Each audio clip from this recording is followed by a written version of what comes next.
Welcome to the Redcaps Podcast, a podcast where we dip our caps into the blood of our listeners and we ramble on about old school games. In today's episode, we are talking to Chris from DirectSun Games, all about using puzzles in your tabletop games. As always, I hope you can sit back, listen, and enjoy. All right, I am joined by Chris.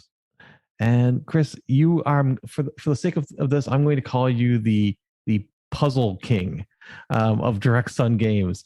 That's a little generous. Before we get into today's topic, can you tell us a little bit about yourself and DirectSun and some of the stuff that you guys have been doing? Sure. I'm Chris. I also go by DirectSun. I started a company called DirectSun Games. And a couple of Februaries ago for Zine Quest 3, we kickstarted Puzzle Dungeon, the Seer Sanctum. People seemed to like it, so that was great. So then for Zine Month, since Zine Quest decided to move to August, Zine Month in February, kickstarted Aberrant Reflections, which I'm very excited about. It's almost finished. It's the next Puzzle Dungeon, and it's taken a long time, sweat and tears to come out with, but it's nearly there. Yeah, and if folks have not, if they didn't get in on the original Kickstarters, because both Kickstarters are now closed, but I suggest everybody go and take a look at the Kickstarter pages because you did some really cute videos. Those were adorable, for telling what they were about. Seer Sanctum is available now on DriveThruRPG, correct? That's correct. Yeah, it's on DriveThruRPG, Seer Sanctum, and Aberrant Reflections should be available for pre-order soon at puzzledungeon.com. Okay. And the general idea of these is that it's a kind of a dungeon you can drop into your campaign, and it's all puzzly and brain noodly type stuff for the players to work their way through. Yes, it is. And I mean, puzzles are something that I found lacking a lot in officially created material. And I didn't realize it until I got into the OSR, but what I really wanted were puzzles that were very OSR style challenge. And I didn't have that, so I wanted to make some. Which is awesome. So that kind of brings us into why we're talking today. So you called in, I put out a call saying if anybody wants to have a conversation on anything OSR related, and you stepped up to the plate on that. And you mentioned puzzles, which is a really interesting topic for me because it's not something I use a lot in my games, partly because I love puzzles. I'm a big escape room fan. The weekend just passed here. I was actually in downtown Toronto, and they had this outdoor scavenger hunt thing for Alice in Wonderland where you had an app on your phone. You had to run around the city solving stuff. It was fun. Those sorts of things I really like, but I tend to not like them in my RPGs. And I think I've got several different reasons, but before I get into why I dislike them, what is a good puzzle for what makes a good puzzle in D&D or the OSR? What in your opinion? I'm glad you asked. So have you read, run, played in White Plume Mountain? I've read White Plume Mountain, yes. Okay, so I think this is a great example of a published adventure that has good puzzles and bad puzzles. So we can actually take some examples straight from this. The very first puzzle, as again, and if you don't count finding the entrance, you're confronted with a Sphinx, right? At the very beginning, he blocks your path. There's no way past this Sphinx other than to try and attack it, which is not a good idea. It's very high level. Or you have to solve its riddle. Its riddle is, round she is, yet flat as a board, altar of the lupine lords, jewel on black velvet, pearl in sea, unchanged but error changing eternally. Right? This is a word riddle. Yeah. There's lots of connotations associated with each of these words. Some people may get it right away, some may not, but it's not the type of challenge that you're really expecting. You know the answer, yeah? I mean, yes. You read it. Yeah. So that actually is my first knock against puzzles. Is exactly this one. The nursery rhyme puzzle riddle to solve that completely is based on player skill versus character skill. So that is completely all on what the player can do in their head, and if they can solve that little bit of a riddle. Like I mentioned the Alice in Wonderland thing that I did here a couple weekends ago.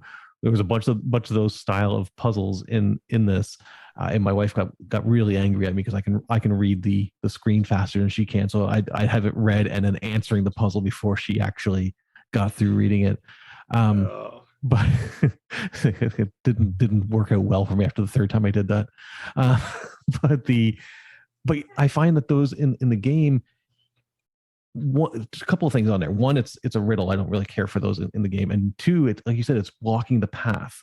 I find those are two real big negatives that can flop out everything right off the bat. Yeah. So you can. I don't like riddles also, but you can block the path.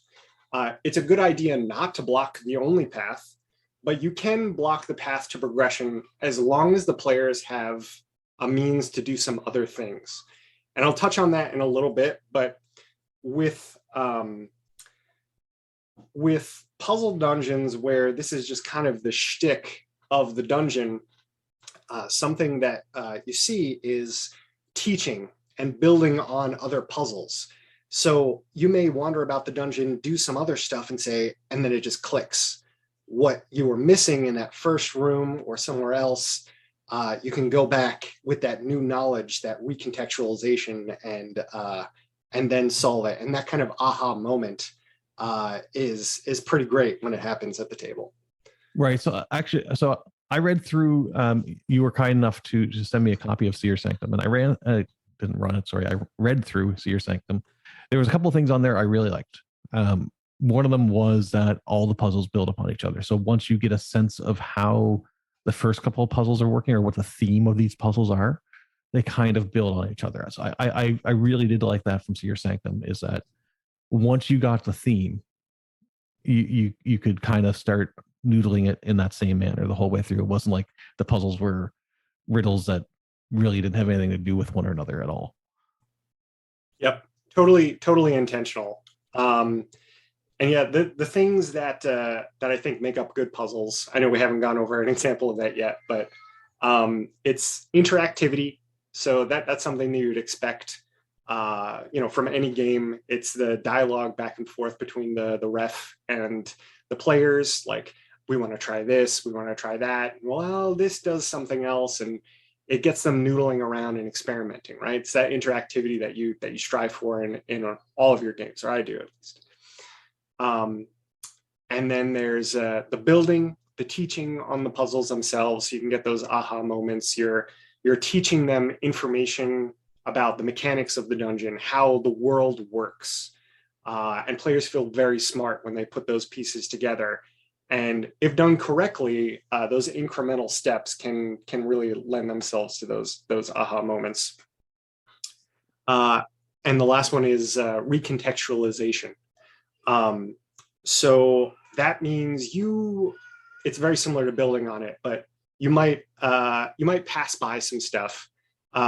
Taking the Seer Sanctum as an example, this isn't in there, but if you were to pass by like a hallway of statues, all with blindfolds on them, and you're like, wow, this is weird. You might play around with it a little bit and then move on and go do something else. And then you encounter the room with the chest and the blindfolded statue staring at the chest, right? You're entering the room and you look upon this thing in the room and you hear that snapping shut of the chest, and you say, what's going on here? You experiment a little bit and you realize that you need to close your eyes, or you can't look at this chest in order for it to actually pop back open again. You discover that thing, and then you say, oh, there's a statue in here and it's blindfolded. You experiment around a little bit with that and you say, okay, it was staring at the chest, but it wasn't looking at it because it was blindfolded. What if I go back to that other place with those other statues because they're there now with this recontextualization? I've seen those statues maybe scattered about in other areas, and that kind of like lights up your brain. You have a mind map and you have a reason to backtrack, and the dungeon becomes new and interesting again. They do this a lot with Metroidvanias and Zelda games and stuff. Yeah, I was going to say it's puzzles based off of exploration.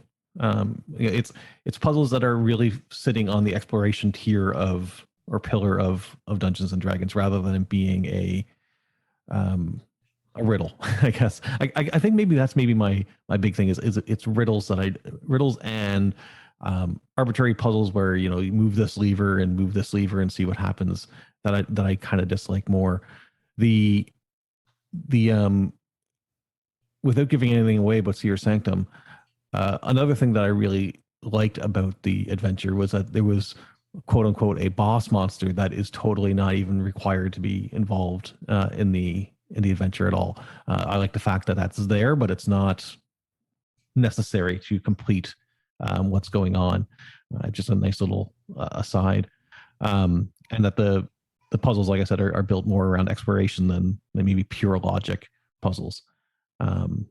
And some of the items you have in there, for those who have not read it, to fully sell you on Seer Sanctum, there's some pretty cool items in there too. The mirror of how do you pronounce it? Is it TASP or SAP? I usually say SAP.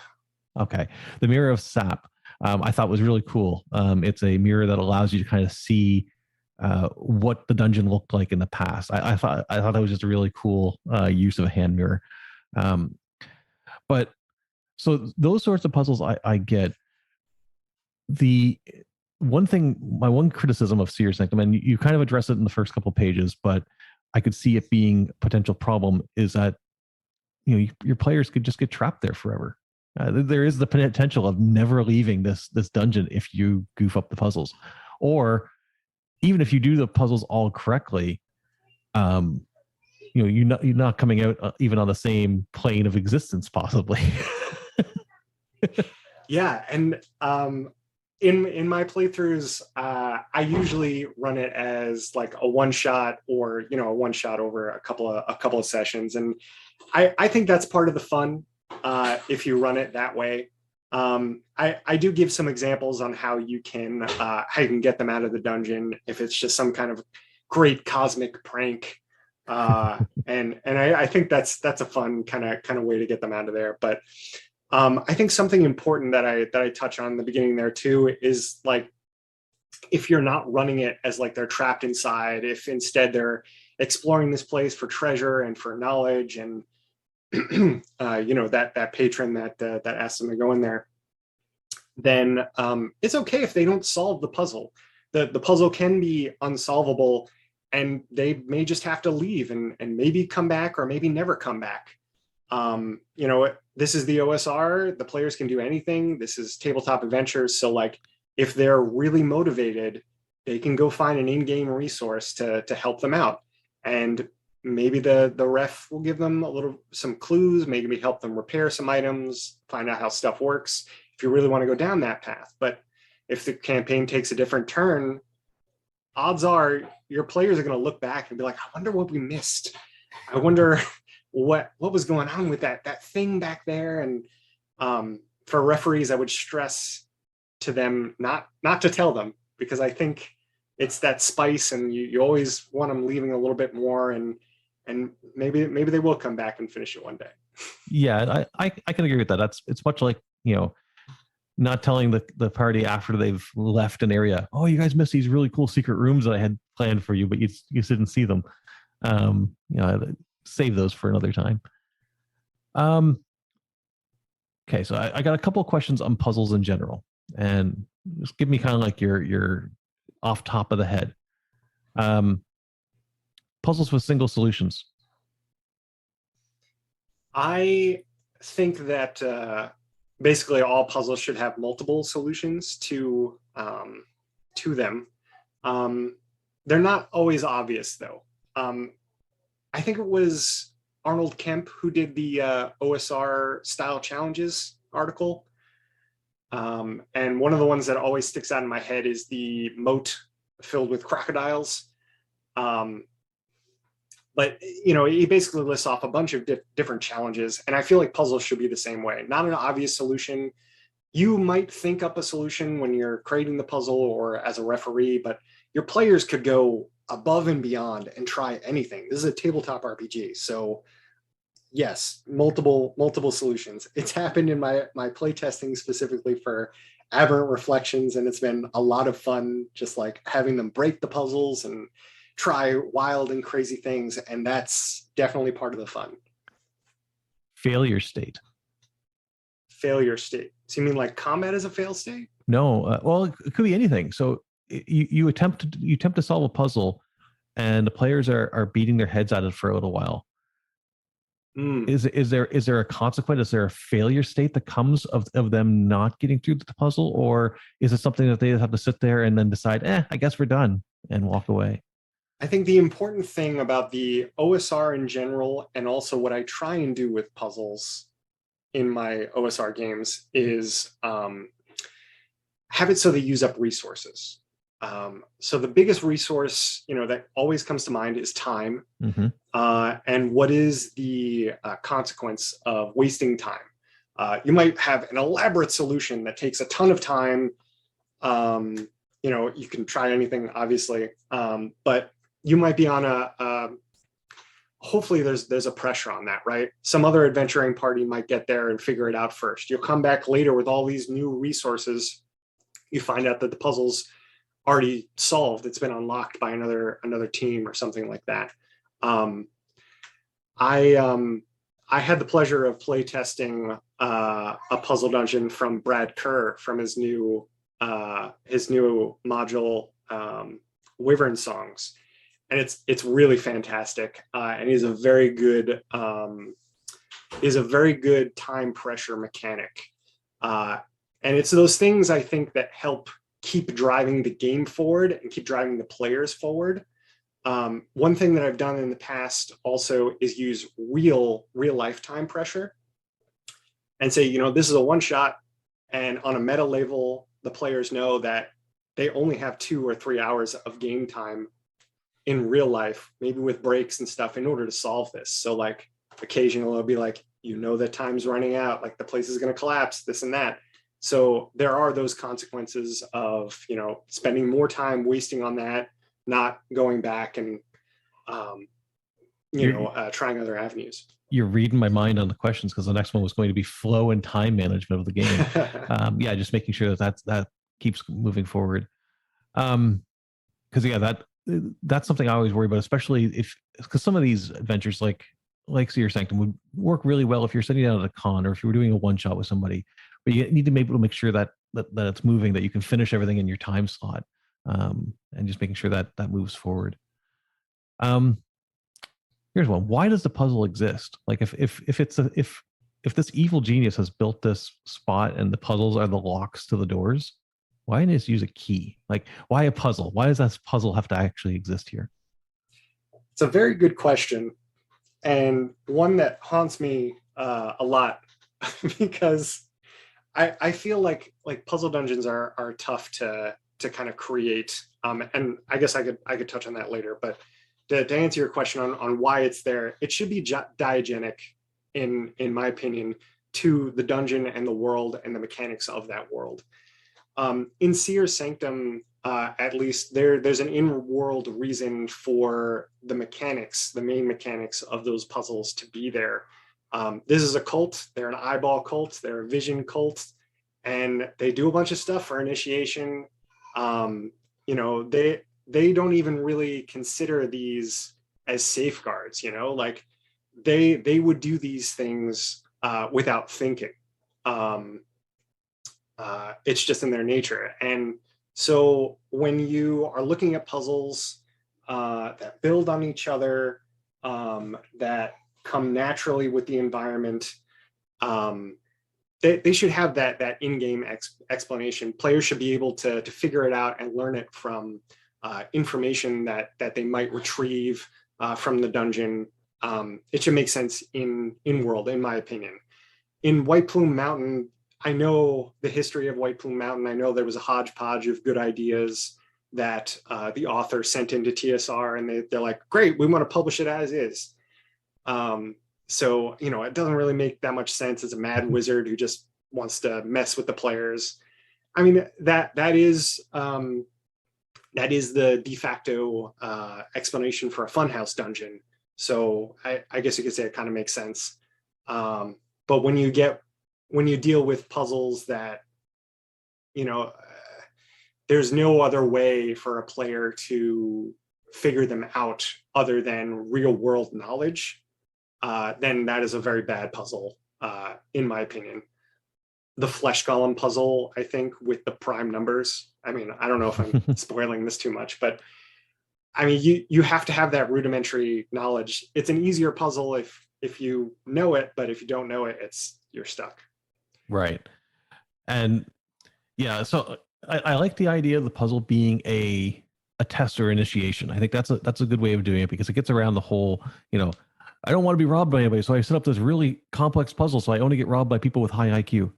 Like, so I like the idea that it's more of an initiation or a test rather than a security device. But yeah, and I do agree. The White Plume Mountain is actually a fantastic example of exactly what I hate about puzzles in D&D. So I'm glad you're bringing it up. I hadn't actually thought of a module that really nails that home, but this one really truly does. I would posit. Oh, sorry. Go on. Oh, sorry. Go ahead. I would posit that there are a couple of really amazing puzzles in White Plume Mountain. And one of them is the hallway with the metal planks running down it that heats metal as you move further within. That really encourages player interactivity. They have to experiment with it. They have to try things out. They may have to take off all of their armor and all their metal and push it down the hallway or drag it or do something else. It really encourages teamwork and a lot of fun stuff. And the fact that there's a surprise for them at the end of the hallway is just really the cherry on top, because you want to make sure that they're thinking everything through, so it really rewards that kind of engagement. And the frictionless room, super classic now. I think a lot of people know that's in White Plume Mountain. You got to figure out how to traverse this thing without being able to really walk. You have to learn to walk again. Yeah, the metal plate one, I'm trying to remember, because that one could quickly roast the party too, wasn't it? Like, I think you got the free pass on the first time in, and then after that it just ramped quickly on the damage. It's been a while since I've read it, but I think there was like you got a free pass the first time you walked in there with your armor on or carrying your sword, and then quickly afterwards, every time you tried to re-experiment, you're like, ooh, this is not comfortable, bad. The description's a little complex, but I mean, I would just run it like the further down you go down the hallway, your armor and the metal and stuff are heating up, like they're burning holes through your clothes and your skin and your pockets and stuff. It's not a good time. Here's my last general puzzle question, and we'll just go into what some more of your thoughts on things. How do you tell the difficulty of a puzzle? So when I'm building up an encounter of things, I mean, I've got a general idea from the monsters I'm stocking a dungeon with, or I'm putting in the area, what I expect the difficulty to be. How do you judge that with a puzzle whenever you're not really sure how your players are going to interpret what's going on? You run it. That's the only way. You can theorize in your head over and over and over again, but it's really hard for you to unlearn the solution that you're thinking of in your head. And your players will come up with other stuff, or they might not come up with anything at all. They might have blank stares, blink, blink. It takes a lot of testing and honing and coming back on. It's hard. And I think that is one of the reasons why there are not a lot of good puzzles in published material. Yeah, I think especially in published material, because whoever's publishing it is trying to reach the largest audience possible, right? And you can't make any assumptions of who you're publishing it out to. I think that's probably why the advice of don't come up with puzzles, come up with problems, and then whichever player comes up with the best idea that seems feasible, you got it. That was the right solution, and you move through it, which is kind of how I've always done it. I was like, well, here's a weird situation, and I'll let them talk. And is this the right one? And then maybe I'll discard the first one just out of hand, just so they think that I actually have a solution. But then the first one that sounds cool, yeah, that was the one that did it, and go ahead. And then they all feel really smart because I figured out this thing that they came up with themselves. Yeah, that's always really fun. I like those kind of interactive, kind of improv sessions with the puzzles. And you know, through playtesting, also you're gonna come up with a lot of fun things that the players throw at you, like some new ideas to put in there, and new ideas for related puzzles too. Because you know they're always thinking about things in ways that you never could. You're just too close to it. Awesome. All right, we're running up close to the end of time. Tell me something I should have asked you that I didn't, and then hit me with a real simple, to put you really on the spot, hit me up with a real simple idea for a puzzle that somebody can throw into a game. Oh man. Oh man. All right, well, let me think on that for a minute. Getting back to something that you should have asked me. I think you did ask me this, and I think I did touch on it a little bit. It's just it's hard to design puzzles. It's hard to design puzzles. It's hard to make them related and fit together in with each other. It takes a lot of play testing. It takes a lot of back and forth. It takes a lot of theorizing about different ways that the puzzles can break. You want them to break in certain ways, but in other ways, you know, it's too much. It might be fun to bypass the entire dungeon, but if the answer is too obvious, then that might be the first approach that everyone takes. And again, you're not going to know it until you try it out. So I think those are the challenges that I've hit so far with making them. You know, staying up at night staring at a map, and my wife looks over and says, "What? Why are you just looking at it? You're just staring at it." And I'm just thinking about the environment, thinking about the players moving through it and what they might jump to. Yeah. So for a quick puzzle that you can throw in your dungeon and see what the players come up with. You know, I threw this on him completely unprompted. So anybody going like, why doesn't the puzzle master know? Because he had no idea I was going to ask him this. Let me first say what to stay away from, because they're traps. Try not to do anything overly complicated with the environment. Zelda, Metroidvania, they have these intricate 3D environments that take up multiple levels and affect multiple areas of the dungeon at the same time. In the video game, when you hit that lever, you hit that flip that switch, it'll kind of zoom out. You get those hints that you're opening doors, you're doing multiple things at once. The entire state of the dungeon is changed. But you got to reel it back. This is a tabletop adventure game.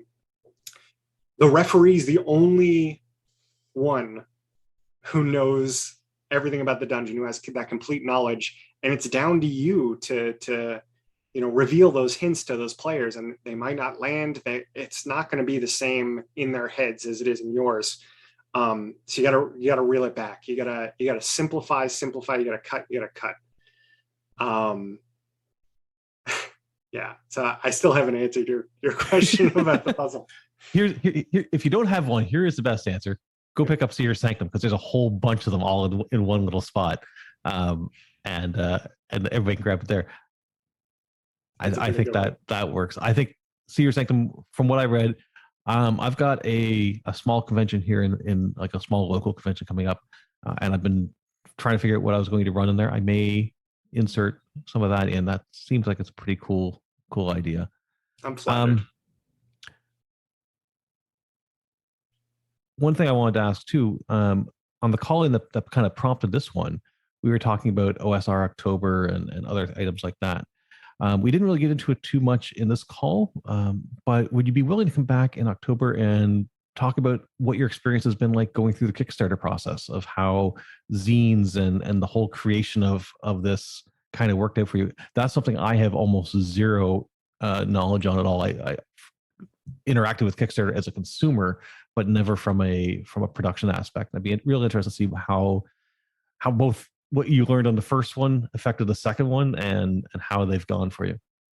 Absolutely. I'd love to come back and talk about crowdfunding and how it relates to Zine Quest and Zine Month. If you don't want to wait, the Discord servers for those respectively, I mean, they're made by the community. There's not an official there, but if you go to the Zine Creators Workshop, I think it's called, is one of the Discords. Everyone's extremely friendly there. They'll answer your questions. The Zine Month Discord, absolutely fabulous. There were like workshops, and I think they're still archived and stuff on there. Plus One XP did a bunch of workshops. So did Ian, I forget his last name, but did the Drain and a bunch of Mothership products like Hull Breach. Did a bunch of workshops, and they're absolutely fantastic. So TLDR for something I haven't come on and said, a lot of what I learned came from those Discord channels. Awesome. If you don't mind, send me over those links. I'll include them in the show notes. And where can people find you? Yeah, you can find me on Twitter at DirectSun Games. You can find the shop at directsungames.com. And eventually the pre-order for Aberrant Reflections will be at puzzledungeon.com. Awesome. Thank you very much for taking the time to talk to me. And I don't know if you've sold me completely on all puzzles, but you've definitely shifted me from thinking that they're all terrible. I think I've kind of narrowed down where I think the bad ones are. And thank you for showing me some of the really good ones. I thought Seer Sanctum had a lot of really cool, interesting ideas, and I like the fact that it was exploration based and how it all built on top of each other. So it was definitely a good example of puzzles, as opposed to the excellent bad example that you brought up, where somebody has to go, "It's the moon," and nobody else at the table figured it out because they're all going through several different ideas instead. So I'm so happy that I could open your mind to the possibility of puzzles a little bit more. And, I'd love to hear maybe on that follow-up call, I don't know, on what your continued reservations are, and see if maybe I could quash those eventually too. Sounds good. And anybody who's listening, if you'd like to call in and tell me what your thoughts are on puzzles, successes, failures with them, please do give a call into the podcast. And if we get enough responses, maybe we'll bring back and play them, and you can answer to everybody directly on that as well. That'd be great. Yeah, that sounds fantastic. Thanks for having me on. Thank you very much. I'd like to thank Chris for coming on the show today and taking the time to help me better appreciate puzzles. And I also want to apologize for kind of putting him on the spot to come up with a puzzle after he very explicitly told me that they're difficult to do. Bad Redcap. I hope we can have Chris back on in the near future, and we can talk about some more cool things related to OSR games and Kickstarters and what have you. If any of you listening would like to come onto the podcast and chat about something that you're passionate about, like Chris did, reach out. I would love to have you. Okay, folks, that wraps up this episode of the Redcaps Podcast. I hope you enjoyed, you learned something, and that you're eager to come back for more. The call-in number is open. It's 385-2REDCAP. That's 385-273-3227. Or you can head over to anchor.fm/theredcaps and leave me a call-in or a voicemail. www.theredcaps.net also has all the links for all the ways to contact me, and I'd love to hear from you. Thanks very so much for listening, and remember, never let your caps dry out. Stay safe, have fun, we'll talk again soon.